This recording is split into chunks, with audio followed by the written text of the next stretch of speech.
We here at Amphenol are very perceptive to our customers' needs because they have a need for a tool when they were doing installation for fiber to the home that they need to push the fiber through the wall of the house. Well, we came up with this, which is what we call the fiber wand.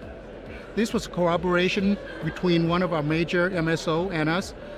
Basically, we developed this product to, punch through the exterior of the house and also to protect the connectors, right?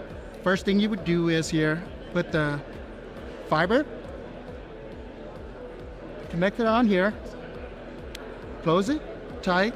This is now ready to be punched through instead of the traditional coat hanger or rod that you're going through, right? Where you have to tie. This is the connectors to protect it. You're pushing it through, and once it goes through the wall, you can kind of pop it out, take the connector out, and it's ready to be reused again, right? So the fiber wand could be deployed when technicians or provider is doing fiber to the home applications, right?